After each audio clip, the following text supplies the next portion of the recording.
even though funding may seem very remote and unobtainable, it's always best to have a project in the planning stages or past the planning stages on the shelf ready to go, because you never know when funding is going to appear.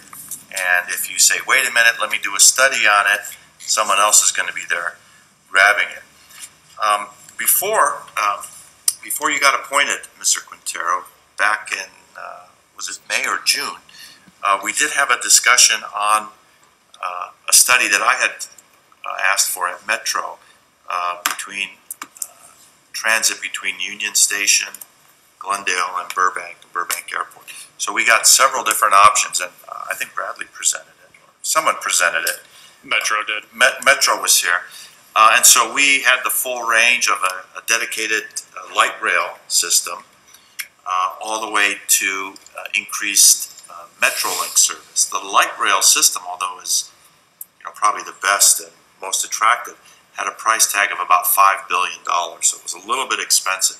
What we eventually, at Metro, what we just passed by resolution, by motion last Thursday, was a increased Metrolink service, which would run every 30 minutes from LA Union Station, with added stations, one at LA River Park and one at Sonora.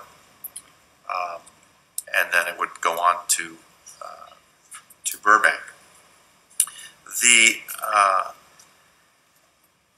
The funding for that was rather obscure. We never thought we would have any money for that, but again, that's an example of having done the planning on it. And the issue that you talked about today is an effort by the High-Speed Rail Authority to really examine whether their money is best spent on that central corridor where there isn't much ridership, I would suspect, and distribute that to the bookends, the San Francisco and south, and in our area from Anaheim to Burbank.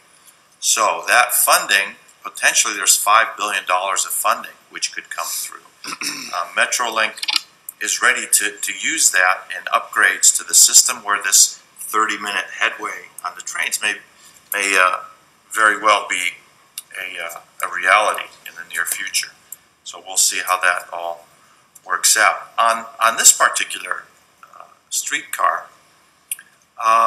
there's all sorts of different funding, and I think Bradley and Phil touched on it.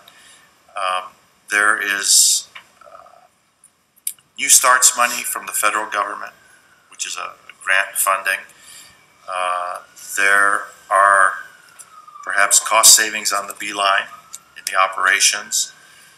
We get local return money through Measure M and Measure R, and we have a pot of money for regional equity on Measure R, which is mainly, I think, earmarked for highway improvements, but as long as it has some nexus to the highway, there's some flexibility